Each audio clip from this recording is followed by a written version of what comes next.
Okay, hello. I'm very late to this one for multiple reasons. First of all, this expansion snuck out without me even noticing. I'm very annoyed about that. I usually try to get to these almost immediately after they've been released. Also, I had a lot of audio problems recently, and I've just now got a new sound card with an excellent headset, the HyperX gaming headset. I'm actually looking forward to playing through Alien Isolation with this headset fully because it's so much better than my previous one. As most people know, the vast majority of video game headsets suck. They suck so bad. This is the only one I've seen that is almost universally recommended, and it sounds good so far. Particular attention goes out to Turtle Beach. They suck incredibly hard, and I do not know why they are still, the most common headset you see around, kind of on markets and stuff. They're just so awful. I've bought two Turtle Beach headsets. Both of them suck incredibly. One was a wireless, and that was god awful.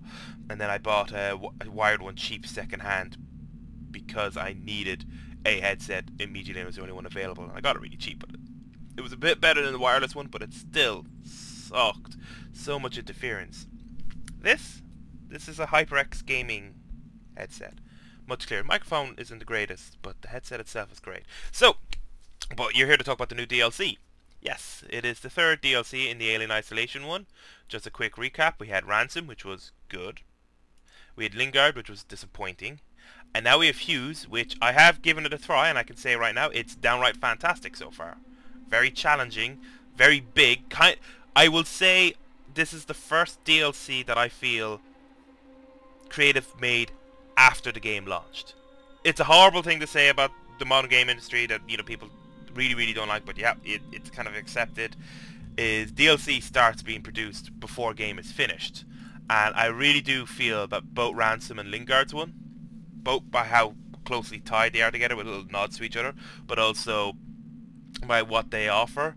I think they started either just before Alien Isolation was released, like when it went gold, but wasn't released, or just days after it had been released.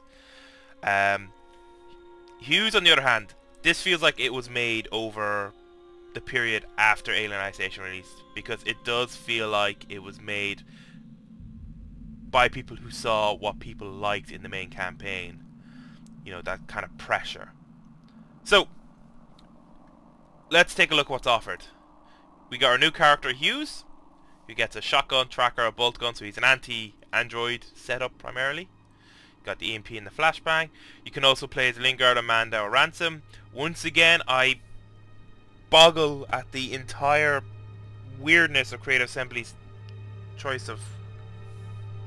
Sorry. I boggle once again at Creative Assembly's bizarre choice of, characters available for each DLC, because, for the Lingard one, we could have Dallas and Ripley for some reason, and Amanda, but not Ransom. And for Ransom's one, you could have Ripley, but not Dallas or anyone else. And you can have Hughes now, but not Lingard. And for the very first one, the basement, you can have Parker, Ransom, Ripley, Dallas. I really need an explanation, because I thought the whole point of these new characters was they gave you different options to play through old levels with different potentials. The other thing that's been added is the endurance mode, which is here at the back. I don't know if this came with Safe Haven, or if it was snuck out with the nightmare mode, because I did not see it until Safe Haven showed up. But I have been playing through Nightmare. I'm really enjoying it. So endurance mode is basically playing everything, and it only offers it to the characters who come in the DLC. So again, the odd choice of characters thing, but essentially this gets you to play every survivor map you have in a randomized order, which would be interesting when you consider Ransom and Lingard's ones. I think it's going to be a nightmare when you consider Hughes's. So without further ado, this is Hughes's Safe Haven. We'll play as Hughes. I am not going to try and complete the thing. I'll go as far as I can. I will try my best to show you both of the main areas. So I'll give you a rundown on how this works. And I'm going to be a bit giggly because, yay, I get to try out my new sound card. So, this is your safe room. The first thing that sticks out compared to all the previous safe rooms is there's no gear to pick up. It's pretty much empty. There's a save point which, you know, I did not see. I went nuts because I did not see this for ages. But essentially every time you earn 2,500 points you can save your game. And that's important because you can see in the left corner your time limit is 2 hours. They expect you to try to complete this within 2 hours, which says it's long enough that it could take 2 hours. You got this room back here that I do not know what it does yet. I've yet to access it. And you have essentially this area. So, how Safe Haven works. As you can see, there's two areas, Bacchus and Gemini secondary systems. And what you can think of these areas as really big survivor maps on the same map, lined up beside each other. So Bacchus Apartments is kind of based off the later levels of the main campaign. It's like an apartment area, cafeteria kind of area. And Gemini secondary systems, you know, takes a bit from the Gemini section of the campaign, obviously going from the name. And as you can see, each area has kind of three main areas inside them, three kind of locations: a sleeping quarter, cafeteria, and rooks. And over here you got auxiliary server room, server control area, and alpha and beta generators. These are big areas. They're bigger than your standard survivor map, and there's two of them. And what you got to do is you come over here to the terminal, you access it. There's a readme here if you want to get a bit more detail about what you're doing. And yeah, it just goes on explaining, but the main thing here is you select your task. Now, the bad news is the tasks are not random. It's going to be always the same 20 tasks that you get a choice of throughout the thing. So you get to choose one or two tasks for each area, and you got to do 10 of them all together. So I can either go into Bacchus and restart its generator, or go into Gemini and restart its generator. Every one you go into gives you reward. So like blueprint for pipe bomb, blueprint for EMP, and so on. Now, I have EMP already because I took Hughes, but if I do this mission I get EMP level 2, so I have to consider that. I don't have a pipe bomb yet, so what I might do is I'll do Gemini, because I rather have more variety in my choice of gear than just getting a stronger EMP, because I do not know how much I'm going to run into androids. I know I do run into them at some point, but I don't know if it's going to get to the point where I'm going to definitely need EMP level 2. So you got to choose your missions based on what you want. So I want the pipe bomb, so I'm going to do Gemini. So Gemini opens, and in we go.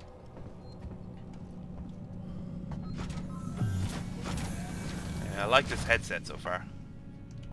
Audio clearly feels better. And the alien even hasn't shown up yet. I don't even have a revolver. As you can see, there's a score thing counting down. So I'm going to pick up the pace a bit because, like I said, I've done this before and I know for a fact, initially, there is no danger.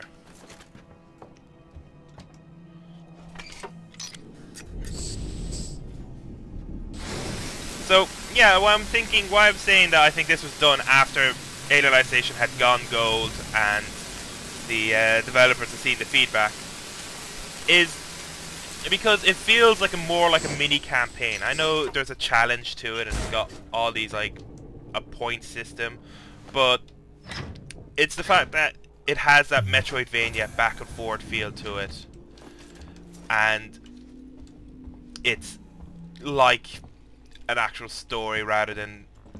Ooh, I actually just found a pipe bomb, which means I will get level 2 pipe bomb now when I do the thing. So, oh well. So you go through here And as you may notice, everything I grab, I get more points. So it's always good to grab as many as you can. And look, when I complete the objective, the counter will stop. And I get that many points. Okay. You may notice I still need to start crawling because there's a very good reason for that.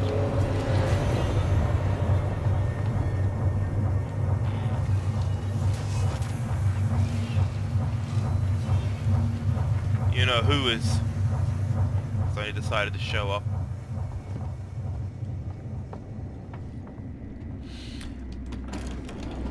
Okay, you also notice the counter has stopped since the objective is completed. What can I use sensors for? Here we go.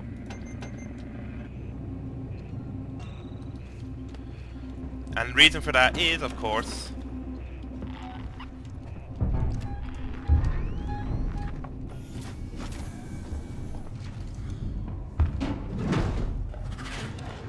oh, I may just killed myself.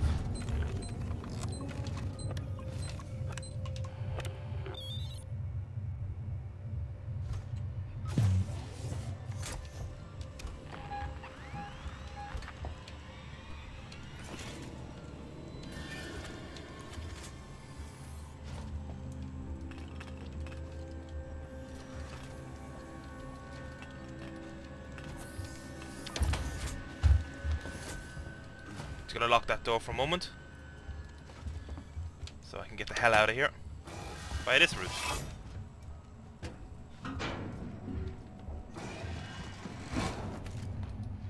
Oh, can I use the blasting cap for anything? Yeah.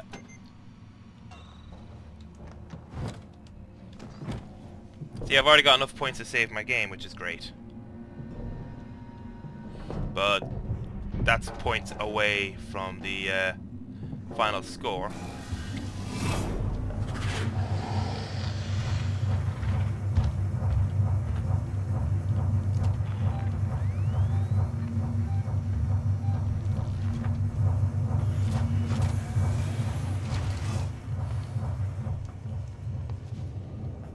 So yeah, because this is early in the thing, and I know the only thing I have to deal with is a single alien, I'm taking this opportunity to scrounge around as much as I can.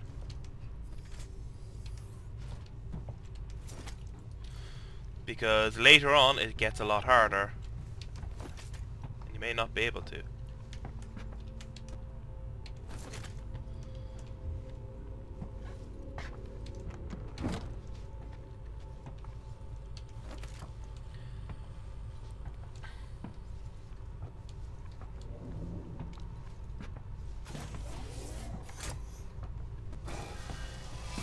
Yes, this is what I was looking for. I'm gonna hop in here.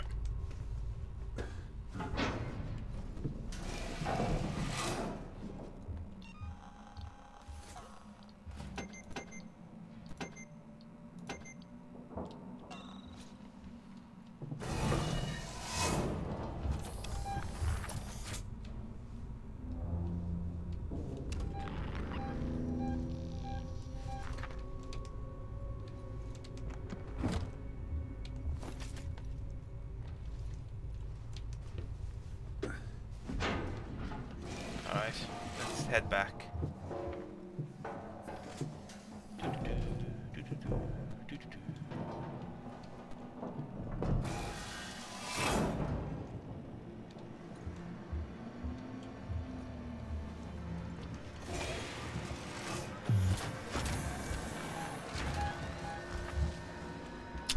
Fuck!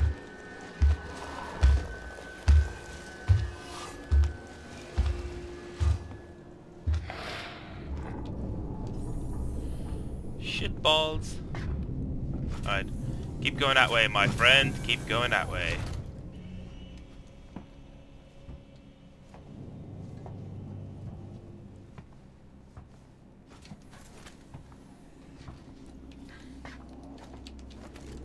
Getting a lot of flashlight batteries, which honestly for me is not that great. Though I don't have a flamethrower yet with you, so usually use the flamethrower as a kind of mini flashlight. So timer keeps going, but I'm now back to safe room, and I can pick up my prizes. So I get pipe bomb version 2 because I found that pipe bomb. Compound, blasting cap, sensor. Also this, I like this. This is a nice touch.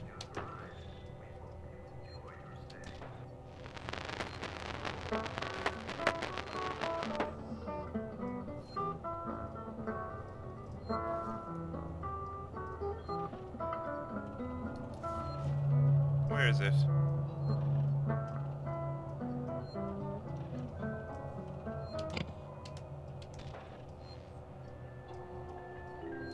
Here it is. Is this it? Alice was beginning to get very tired of sitting by her sister on the bank and of having nothing to do. Once or twice I don't know. This is another one of those. Was this in the main campaign and I just never saw it? It's Alice in Wonderland. She was considering, in her own mind, as well she could, but the hot day made her feel very sleepy and stupid, whether the pleasure of making a daisy chain would be worth the trouble of getting up and picking the daisy. When suddenly, a white rabbit with pink eyes ran close by. See, down the rabbit hole. Ooh. I don't know. It's like that little robot in the other DLC where it says things I do not remember ever running into in the game. So let's see what we get this time. I already have a bolt gun, so no point going back to Gemini. Bacchus, I get a score token, which I do not know what does, but I have to collect 3 emergency kits, which is kind of hard because it means you have to explore quite a bit of the thing. So we'll go to Bacchus, so you can see what the 2 places are like. So again, it opens up, you walk through.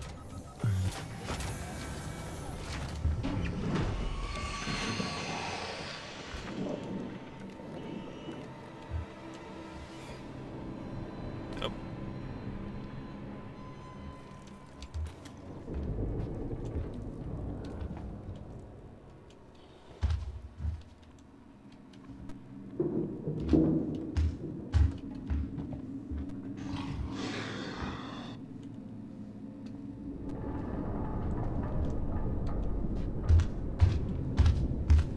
Oh, come on.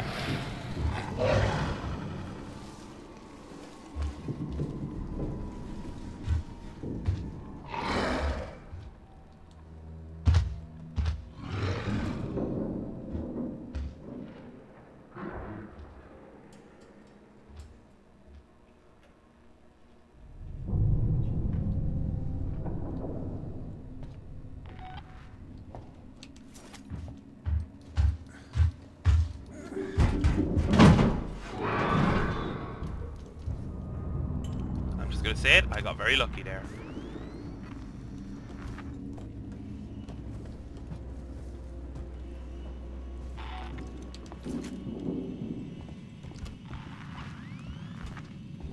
And again, there's this time score counting down, so I need to speed up a small bit.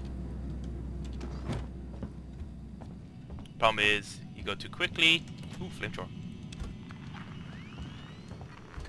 Right, there's my first one. Anything else in here of value? No.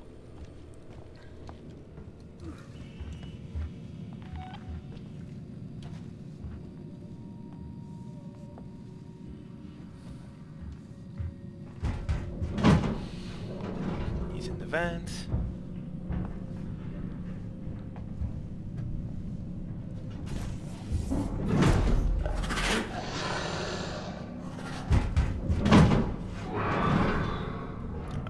Lucky there, again.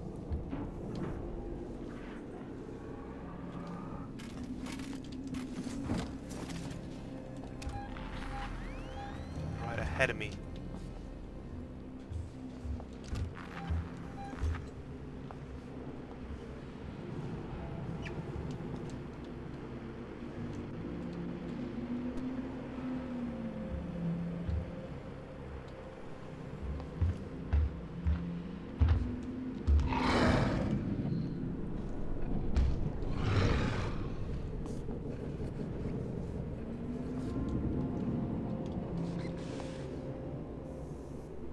What are you thinking, beautiful?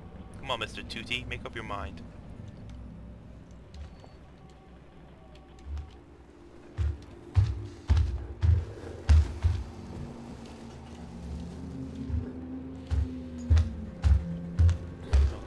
see me if he looks this way.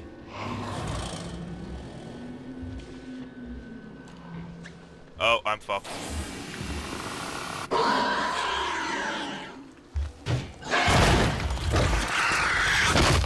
Oh. Yeah, so you can save. But because I didn't, if I do load current save. Derp, derp, derp, derp, derp, derp. I am back at the beginning. So, yeah.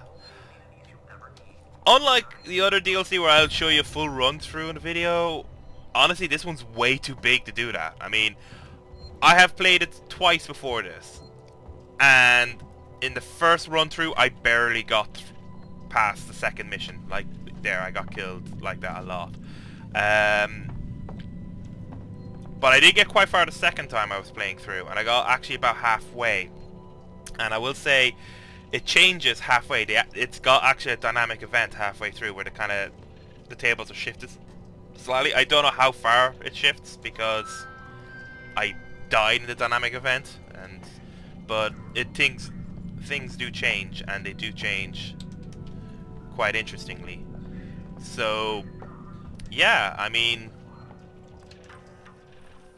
we log in now. We can again choose the first two missions, and they're again the same too. Restart the generator, go for EMP or pipe bomb. I'm tempted to go for EMP just because I know there's a pipe bomb I can pick up. And also it's a chance to show you a bit of Bacchus' apartment without me being bollocks by an alien. So I'll walk in here and show you a bit around. So yeah, this is kind of like the later stages of the main campaign where, you know, the station is falling apart and Ripley's in the habitation area. It's that kind of area.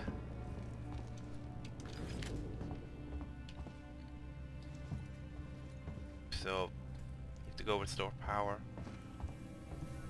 It's kind of interesting. Moving around.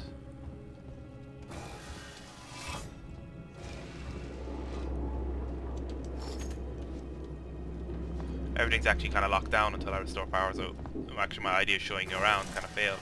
But that's where I died in there, and you know, the areas are quite big actually, they go quite far. And there are actually parts of them that are locked off. I was saying earlier there was a kind of a dynamic event. It ties to areas of these maps that are locked off until you're about halfway through the campaign. At which point something happens that forces you to go into the new areas, which are not as nice. And there's also hints of interesting things, like, for example, I have an ion torch thing here beside the generator. What I might check is, I don't know if the missions are different depending which character you bring. Because I know Hughes doesn't have an ion torch, and I don't know if you pick one up. Or if that's for if you take another character who does have an ion torch.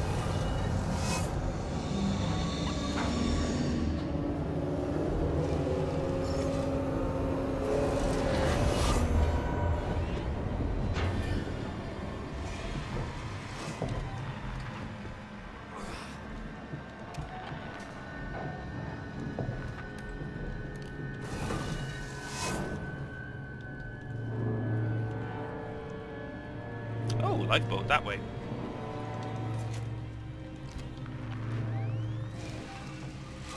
I will say this about the level design in this one. There seems to be a lot more areas where, like this, where there's very little area of protection. You know, you're pretty much screwed if he looks your way.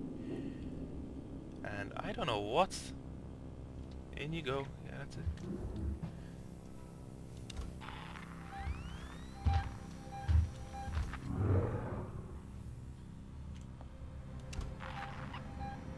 Make up your mind. The fucker is just sitting at that door. Nope.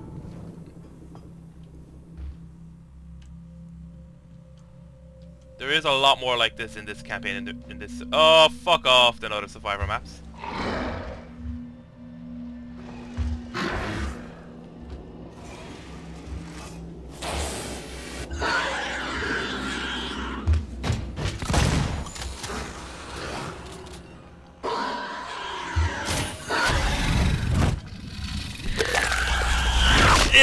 I don't like Bacchus apartments. I know my way around Gemini better. I'm actually tempted to just do this challenge where I just keep going to Gemini.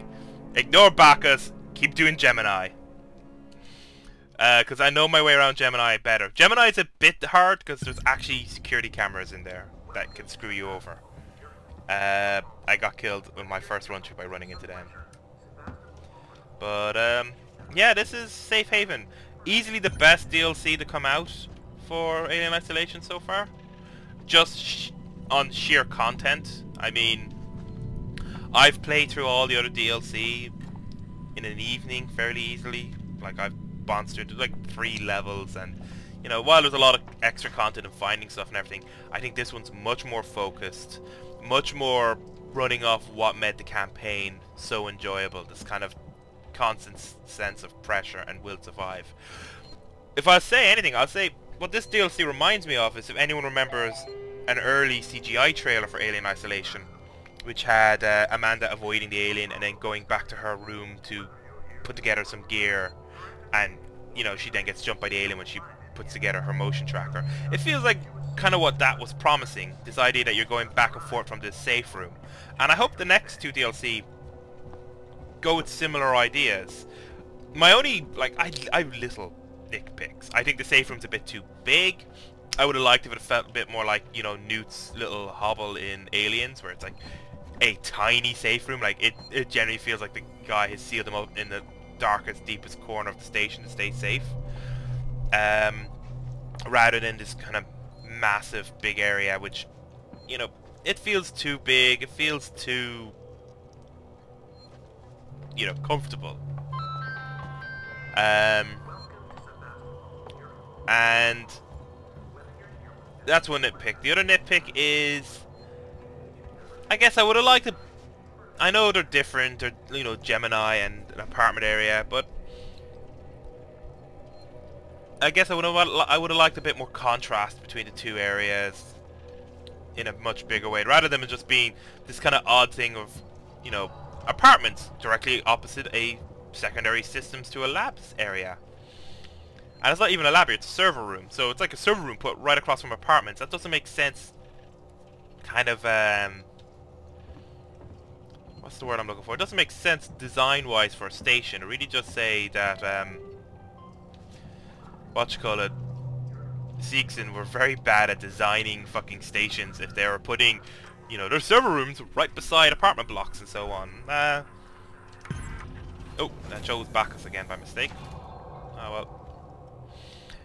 But I would have preferred, you know, if it was something along the line of, it made sense, the positioning of the places, and you know, you got a nice little bar in there. I got killed in there earlier.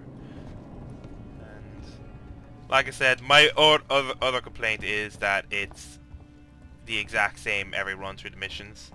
There's no random element to it. Now, I can understand some of them being locked in static, you know. Restart the generator, you can't move a generator around. It has to be in the same. But I would have liked maybe the 3 medkits one. The medkits are in the exact same area they were last time. I would have actually liked if the medkits were a bit more random. And there's a few like that I would have liked being a bit random. The variety of the missions looks to be interesting enough. From what I've seen, I had, if I would just run through one, remember, I have this one, which is restart the generator, obviously.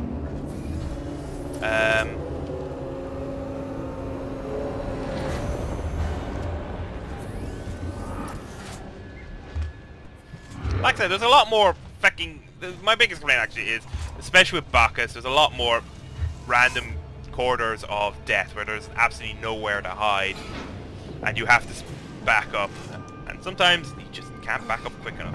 There's a lot less of that in the other survivor maps. The other survivor maps have more debris to help you stay hidden. Now, I don't know how that ties back to this main area, but it does look like he's nowhere near me right now. Oh, he's ahead of me now.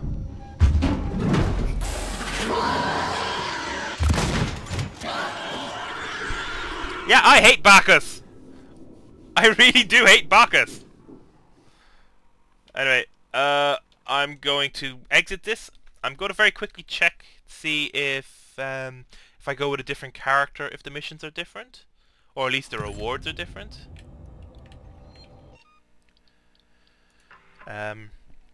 Aside from that, like I said, Safe Haven is the best DLC of Alien Station. If you're holding off buying, you don't own a season pass, what I would recommend maybe is wait until all 5 are out, and if the few after this are equally good. Let's see who's got a. Alright, he's got a cutting torch. I need someone with an ion torch. Cutting tool. She's got a plasma torch.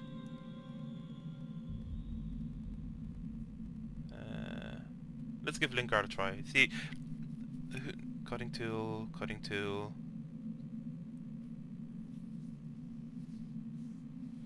Wait, does she not have a... Sorry, I want to check something. Does she not have a tracking device at all?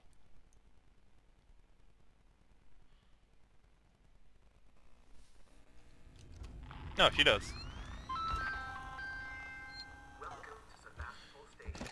So I'm curious to see if the missions are the same for her now.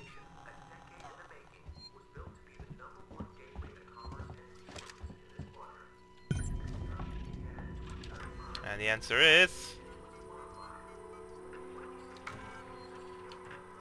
yeah, same rewards. I could understand the mission being the same initially, restart the generator, but I thought the rewards might be different based on the character you've chosen. Because some characters, I know, for example, if you take Amanda, she already has the flamethrower, and the 5th mission, the dynamic one, which I'll try and get a video of at a later date to show you guys. The reward for that is a flamethrower, which for every other character doing this campaign, that's a fucking godsend, because you don't have one for the first 4 missions. And as I was saying, the mission variety is quite good. Mission 1 is restart generator, deal with the alien. Mission 2, you know, is pick something up in the room, deal with the alien. Mission 3, no alien. Instead, you either have to save a civilian from looters or save a civilian from androids. And then mission 4, I can't remember what the second one mission 4, but the one I did in mission 4 was kill 3 synthetics.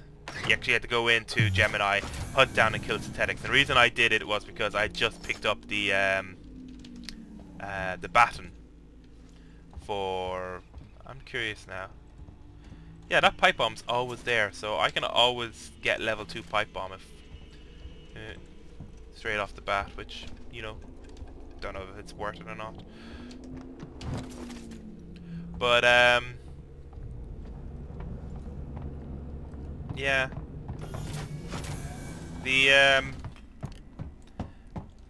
I like this area. It's very nice. I like the generator. It's very shiny.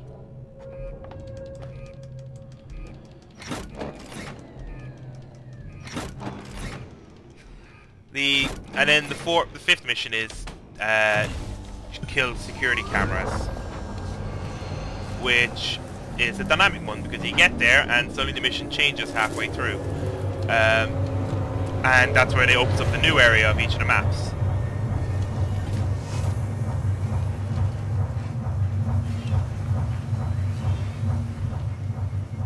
Actually, I don't know if she has the... I'd be curious now if she does or not.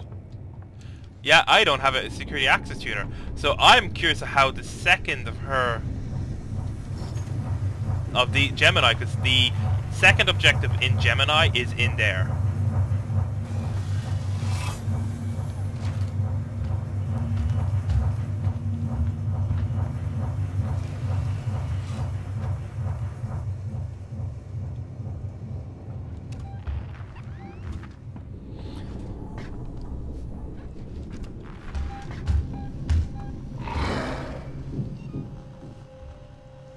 At least she has flares. She'll have to a mechanic distract the alien with them.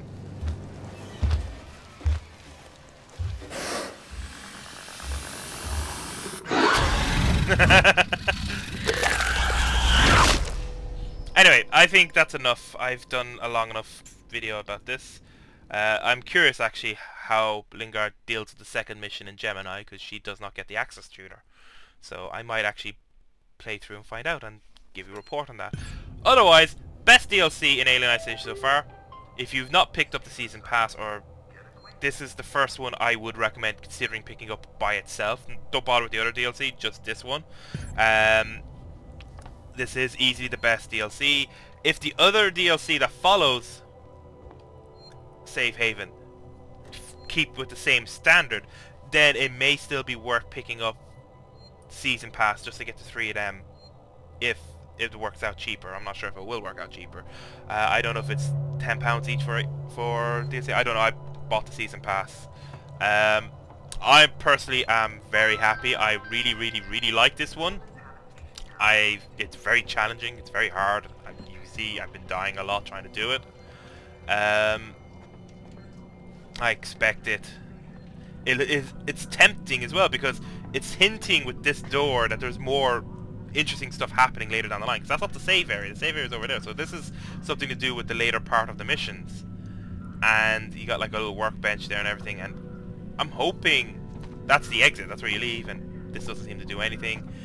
And I'm really curious to see how far down the rabbit hole this level goes, and I like the idea of coming back here and picking up gear and then going out again and picking up more gear. It's very satisfying, I guess. Sorry, I'm just trying to hear what the audio sounds like with my new card. Only 2 bullets. Wow, you get screwed, woman.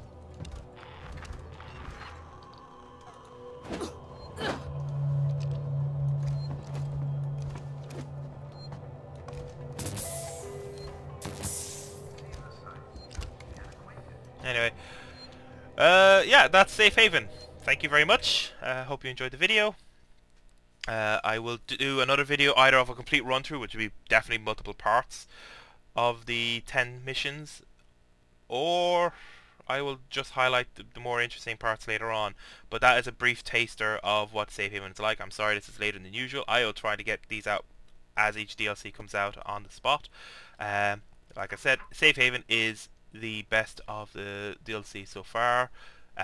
Even better than the pre-order bonuses, Nostromo and Last Survivor, the Nostromo edition. So yeah, best add-on to Alien Isolation, best add-on to the whole thing overall. You know, really does feel like a whole new mini campaign. And like I said, it does. I cannot confirm a massive upset later on, but like I said, when I got to the 5th mission, something happened. It started shifting things out of the way. If I had not died so foolishly, I would have been able to see how much it changed things up. But it seems to hint heavily that there's a big change up later down the mission structure. The missions themselves are varied enough. Like I said, I've only had one mission where I had to go collect multiple objects. Every other mission has either involved me rescuing someone, killing something, or restarting something, or shutting something down. So, okay, very interesting, very good. 2 thumbs way up. Best DLC of so far.